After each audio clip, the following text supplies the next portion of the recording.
Hello and welcome to Winning Post Ultra, powered by the Delton Casinos. I am Mandira Lalwani. As always, we stay with the racing at the Mahalakshmi race course with the classic season being in full swing. This weekend was all about the Villoo Poonawalla Indian Oaks, the Ladies' Derby. Coming up on this episode, the Singapore Turf Club Trophy.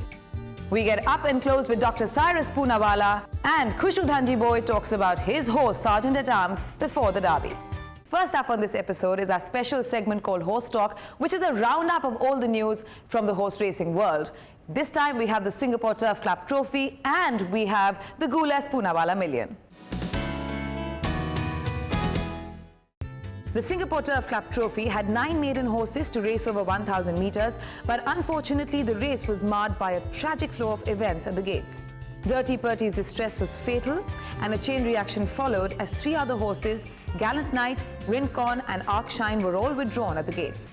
As for the 5 left in the fray, Godzone jumped out smartly and shot into the lead and stayed well ahead. The experienced filly Godzone scored her maiden victory, galloping fluent from start to finish. Godzone, with Dashrath in the saddle, quickened well to stay clear of the rest. It was Lord Commander who got closer with a fine show of acceleration but finished on second, sweetly promising a better performance in his next. Godzone is in no danger.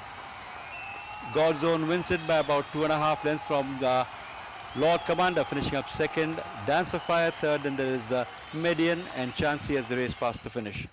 This filly was always had the best form in the race. She had run third in a million, second last time to Goldie's Pet. She had tremendous form, and that's why she was installed favourite. And she had no real worry because apart from that, we had that accident in the gates, and that enhanced her chances. And she won very comfortably. I mean, there was no real bother to her. She's already run 3 times, so now I have to go a little easy on her for some time. Give her a little break.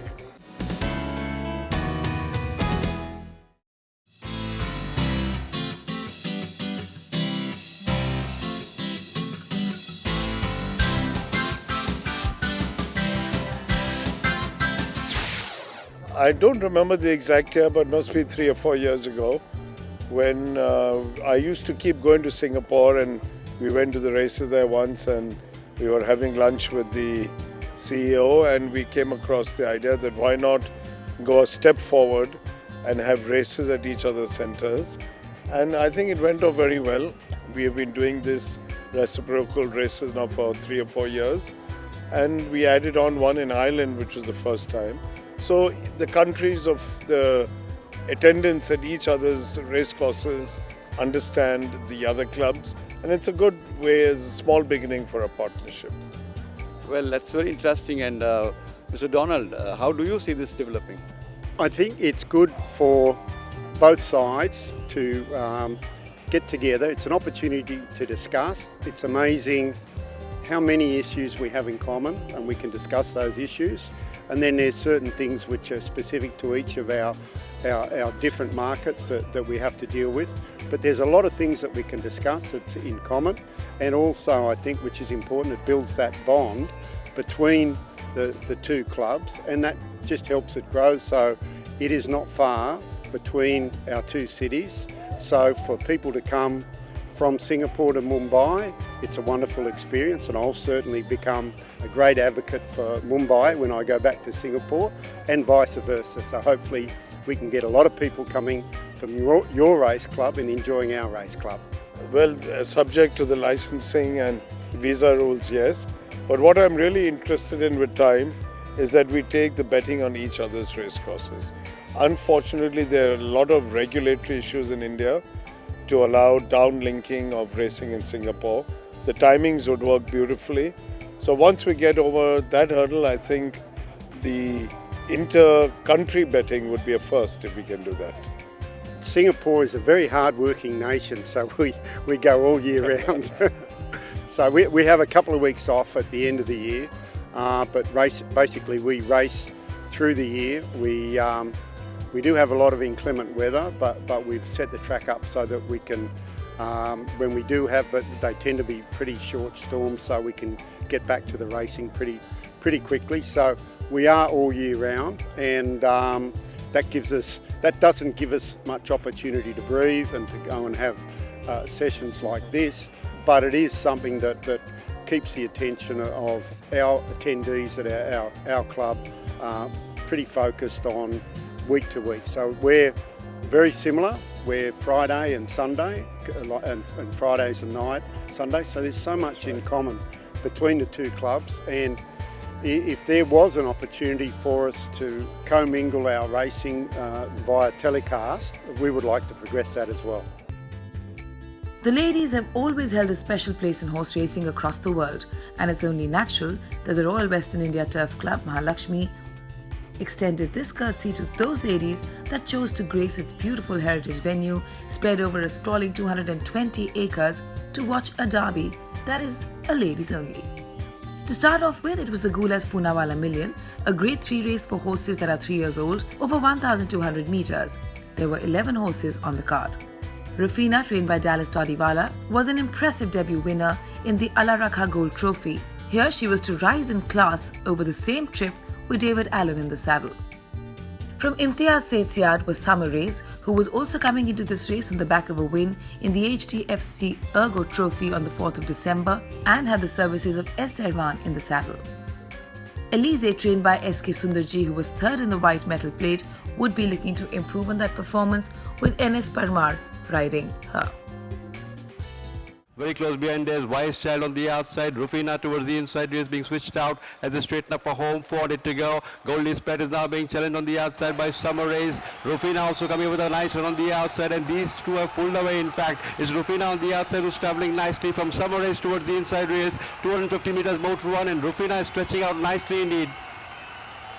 150 meters more to run, and Ruffina has built up a huge lead here to win the Gool S Poonawalla Million in great style. Ruffina accelerating extremely well, winning by about 7-8 lengths from Summer Race finishing up second, and there is Elise finishing third, Miss Manipani is fourth.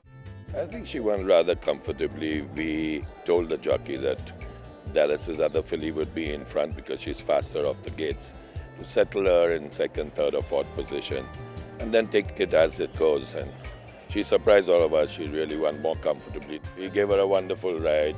It's always nice for a filly to have a good boy to make her feel better in the race, and he did it all perfect. Well, I reckon she'd run the Poonawalla Million next. Well, obviously that's the first time I've seen this filly, but she's a perfect temperament, and she's probably done more work in the morning track than she did there to win that race. It was very easy for her, and she could be a live contender for the Poonawalla Million. So you just ride your own race, judge your pace, and you know, just after that get in the straight and see what she's got. But she obviously has quite a lot. I would indeed, because I think she'd have a very live chance in the Poonawalla Million, and she's got the right temperament for the race also. David jumped off. She jumped off very smartly. I had my other filly, Gool S, going to the front from drawn one, so he just settled her nicely behind her. Summer Race was ahead, and turning for home, when I came along Summer Race, I knew the race had been already sworn in by David, and he didn't have to do much. The filly she looks to be an outstanding filly, touchwood, and I'm very happy with her performance. I mean, he's an experienced rider, a top rider. He's won the Indian Derby twice for Padmanabhan, once for Padmanabhan and once for Kuji Katrak on Moonlight Romance. Experienced rider, so there was no worries basically. I didn't have to tell him much. I just said she's kind and she's got a good temperament, and she'll take you there.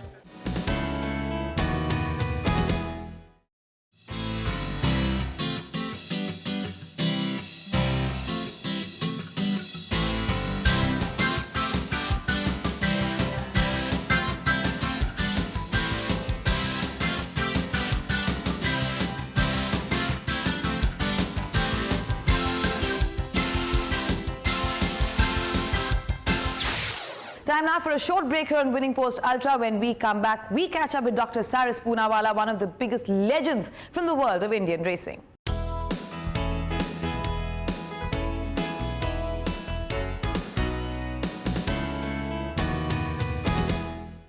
Thank you for staying with us here on Winning Post Ultra, and time now to talk about the feature race of the weekend gone by, the Villoo Poonawalla Indian Oaks. This is a Group 1 race for fillies only and also called the Ladies' Derby.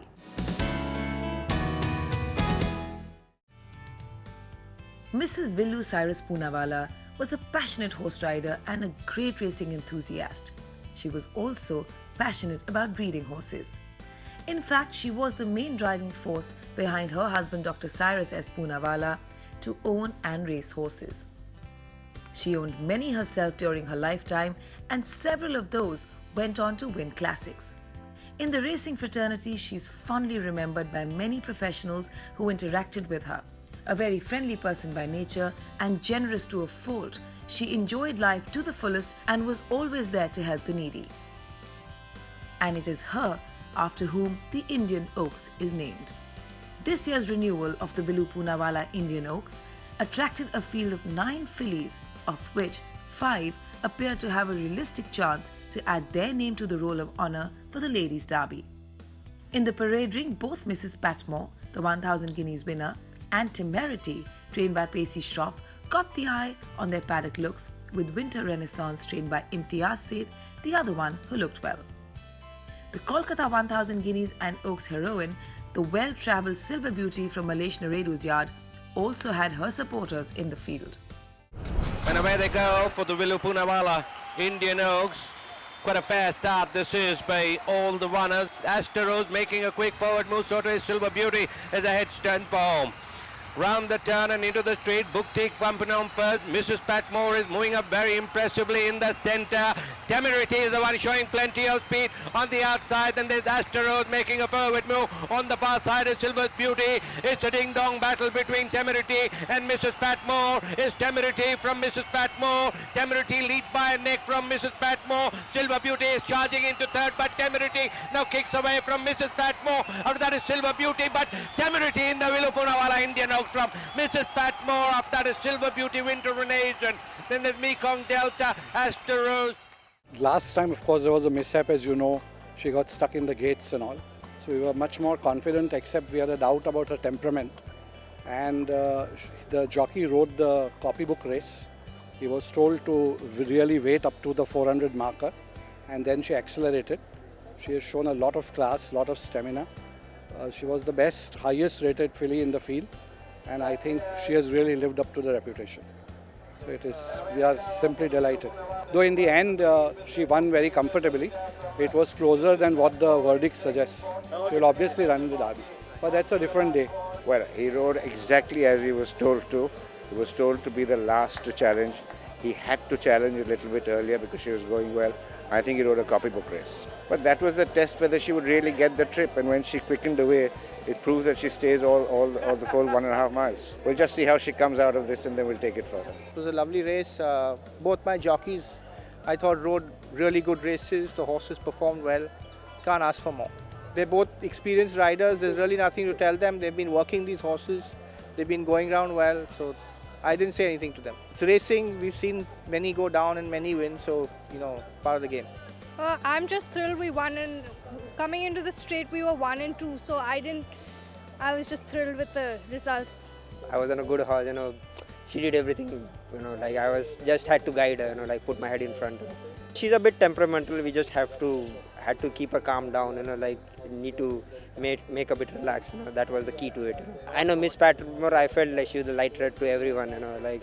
I know my filly is also a very good horse. Only like in the Guineas, nothing went well for her. She was psychologically more upset. She ran a very disappointing race. We were all disappointed, but I knew she's got ability, and everything had to fall in place. I knew she would be there. Like God willingly, everything happened.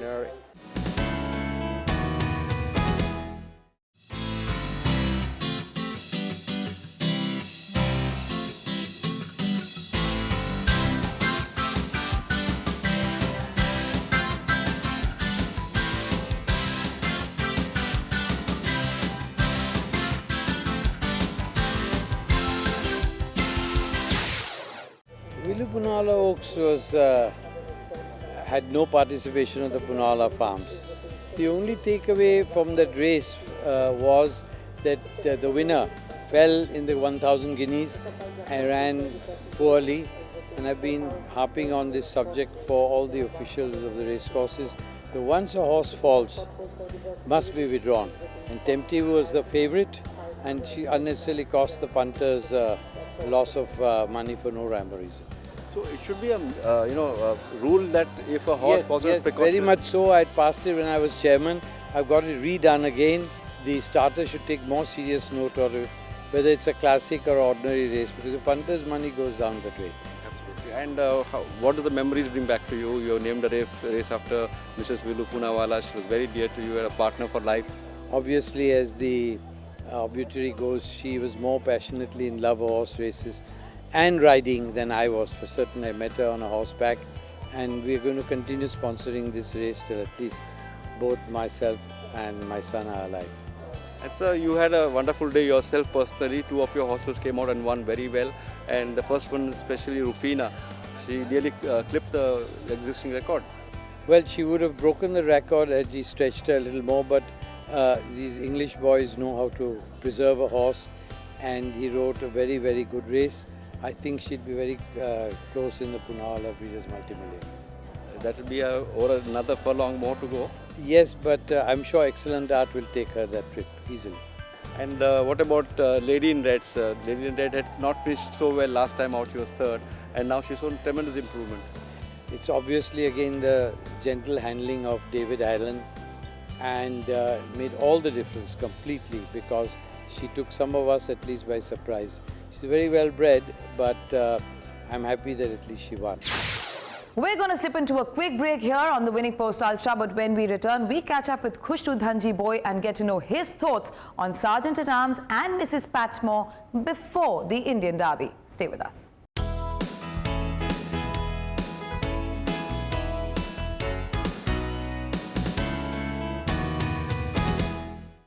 Welcome back. You're watching Winning Post Ultra. I'm Mandira Lalwani, and we're talking about all the racing action in Mumbai. We got a chance to catch up with Khushru Dhanji Boy, who of course is a prolific breeder, but apart from that has one of the favourites in this year's crop. I'm talking about the wonder horse Sergeant at Arms, and we got a chance to catch up with him and speak at length about this champion. What a smashing appearance this is by Sergeant at Arms at the Bombay Racecourse. Is about 5 lengths ahead of Lucas, Supreme General, St. Andrews. They're all in futile chase, but Sergeant at Arms winning this one very impressively. The horse that everybody's talking about, one of yours, Sergeant at Arms. A very, very interesting story, how, you know, as to how it all shaped up. And first there were no takers, or he was with some other trainer. Tell us a little bit about all of that. Well, Sergeant is his own story. But the great thing about him was that he was the last horse left on the farm. He was given to Vijay Singh in Calcutta. I mean, we had actually positioned him for Calcutta. But Vijay Singh said, I've got a stable full. Now there are restrictions on the number of horses I can take. So I'm sorry, I would love to take him, but I can't. So then next we looked around, and then I thought maybe we'll send him to Bangalore. And then I phoned up Suleiman, who used to work for us. So Suli said that same plight, I don't have any accommodation. But he managed somehow to say, okay, I'll see if another trainer can accommodate him, and maybe when there's a space with me, I will take him over and things like that. So having been left with no choice, we sent him to Bangalore. And the end result is a great horse for Suli, Starters orders, and off they go for the 2016 edition of the Kingfisher Ultra Derby Bangalore Grade 1. But inside the final 50 meters, and he can go ahead straight to the queues here at the winning counter as Sergeant at Arms has won the 2016 edition of the Kingfisher Ultra Derby Bangalore Grade 1. Absolutely. And at what point did you realize how special he was? And you had so many good horses. As soon as he ran his first race, he showed it that he had a bit of class. You can always never say with horses, but he showed it, and then of course Wispy, my partner, jumped into the fray because he was always very fond of Suleiman when he was at the farm, and then he phoned him up and said, I want to have a horse in Bangalore. And so then Suli said he actually wanted another one, but Suli said no, that was a filly called Leptis Magma. So he said, no, don't take that one. If you want a share, take a leg in this. So he took a leg in that. And so he was the lucky guy.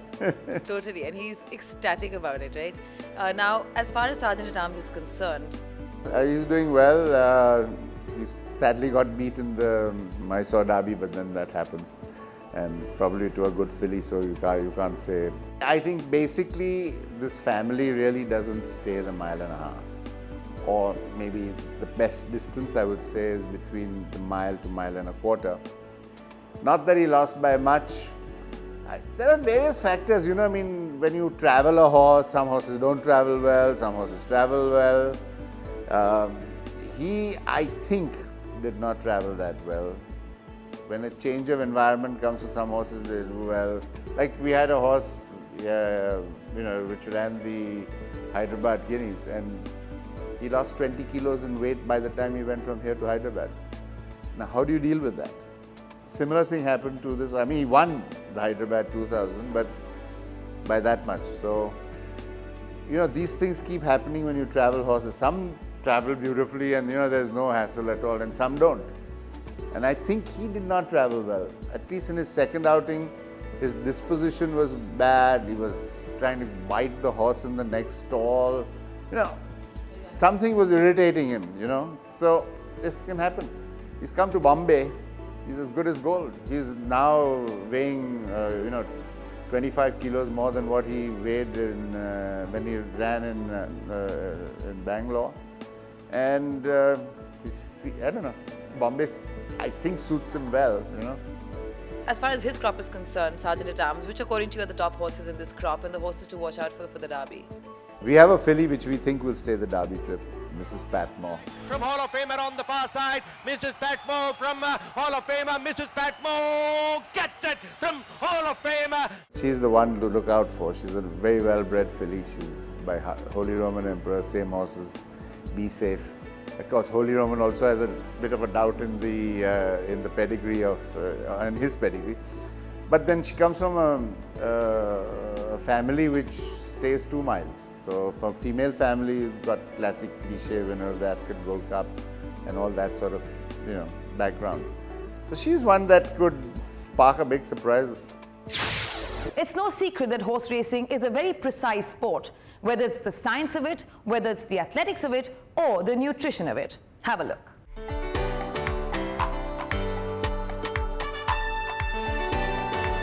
Nutrition plays a very big role in any athletics, and horses being 500 kilos, it's challenging for us to see what they like and what they don't like in terms of stamina, built up muscles.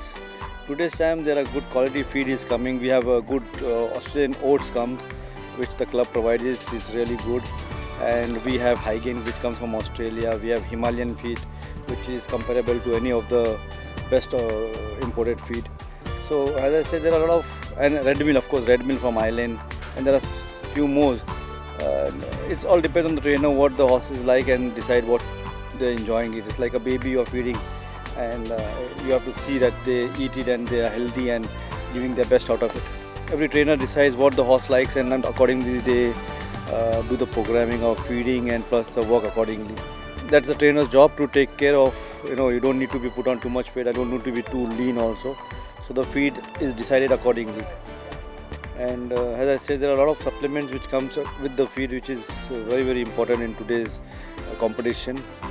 And I think that counts in the results, who looks good.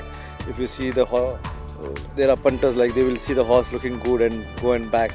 So of course the horse has to look lean, fit and healthy and perform to the best.